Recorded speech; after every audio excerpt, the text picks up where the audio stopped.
It's Mark Burnett at the Island Generation, and today I'm actually covering some emails that came through. People were asking me, like, how'd you get started? Well, that might take a little while here to explain everything.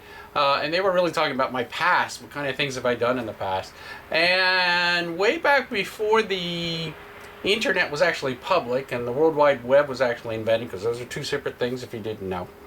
The World Wide Web was really a way to make the web a way to move around on the internet. And before that, on the internet, we did things like Archie and stuff like that. Were named after the Archie comics. Wouldn't make any sense. And that's how we did things.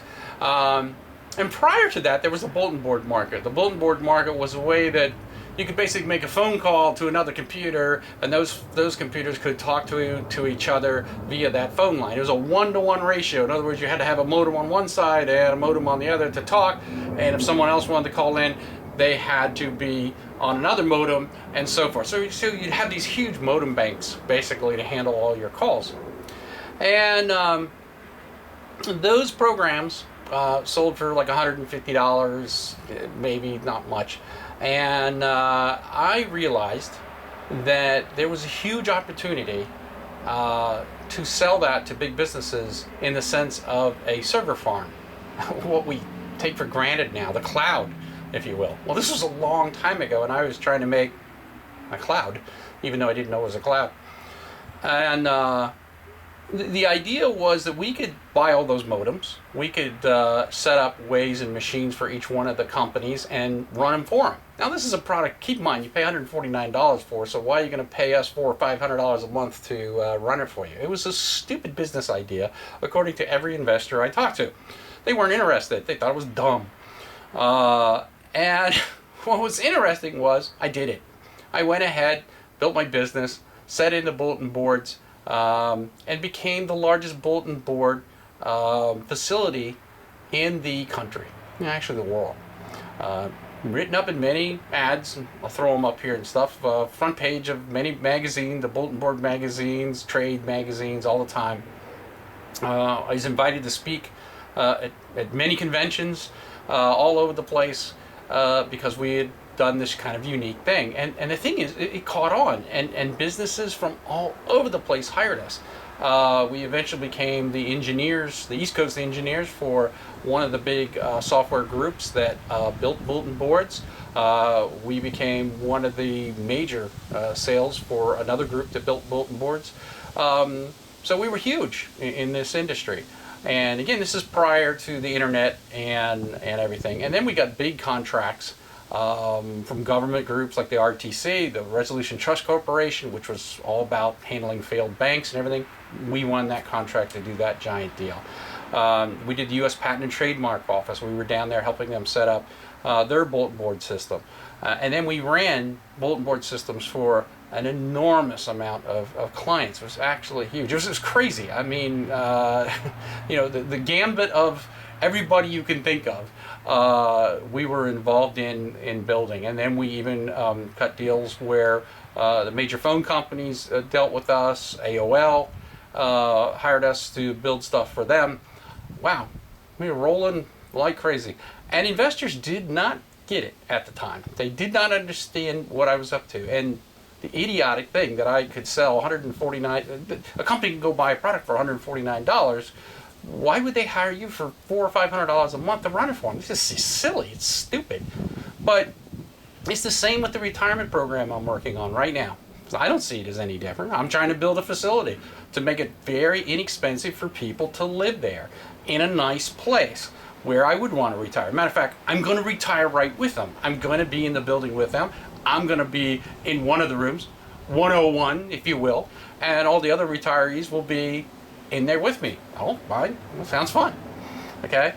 And I think that time has come that people that are over 55, 55 plus in that retirement area, need a lower cost structure to go to live at. In my case, in the bulletin boards, it was a higher cost structure, but the people who owned those companies didn't have the technicians. They didn't have people to run those things. They were 24-hour systems. They closed at 5 o'clock, so what happens when the bulletin board goes down? They didn't have a way to do 24/7 work, where we did.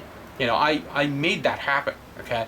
In this case, I'm using that same logic in the sense of being able to say, well, the whole retirement, we're just not going to make more money. You're not going to make more Social Security money. You're not going to make more pension. Whatever you've got is what you've got. You know that, I know that, and everyone else knows that.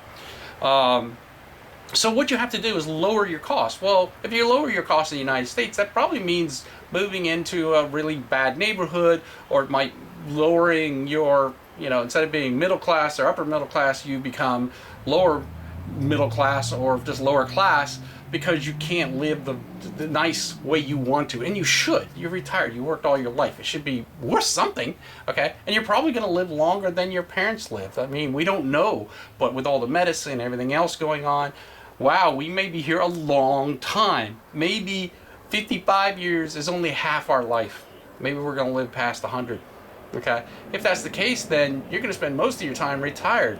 You really have to cut your costs considerably to be able to make that work and be able to make your pension work. So the idea of this facility is to have a 24/7 facility, something I'm already used to building, to provide a way that allows people to take advantage of that by grouping together, by having a large facility. We cut way down our costs. The people that we can hire there in the Philippines to help us, and that goes from anything from nursing to cleaning your place to taking you out in the sense of running the jeepney for you or whatever. Those costs are incredibly lower, and they're not really going up. So this is very important, that you understand that this is going to be a great way to save money. While it seems strange as handing the bulletin board system off to me to run it, it actually is going to be a lot cheaper. So we're really hoping that everybody understands that, they get it, and that it functions well for them. Sorry about that. I had a giant noise thing here. I swear I live out in the country and not far from Washington, D.C., and yet the noise is really bad here. Anyway, I hope that everybody understands, what I'm doing, and if they don't, they should watch this series. Check all the series out here, walk through the whole thing. It's worth it, and you'll get to see how we progress. Also watch the news area, get a little more idea of how I think and ways you might find enjoyable to listen to. Again, it's the Island Generation. You can subscribe right here, and we'll be talking about many things to come as we build this series and what we're building, and going over our business plan of what we're up to. We are meeting with investors already. We've had 2 different separate meetings with investors, different groups, I should say, and those are all doing well, and we encourage other people that may want to get involved in that portion of the business to give us a call. Keep in mind, you don't have to invest a dime to enjoy this. That's the cool thing about it, is that our whole idea and concept is we will have investors. We know that they want to be part of that and get return money. But we'll also have people who says, look, hey, I've got retirement money. I don't have a lot of money to invest or do anything with. I just got my retirement funds and I need to live someplace better. That's fine. Okay.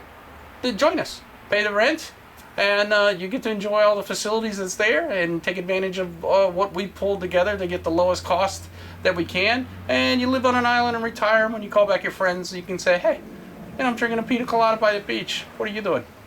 Think about it.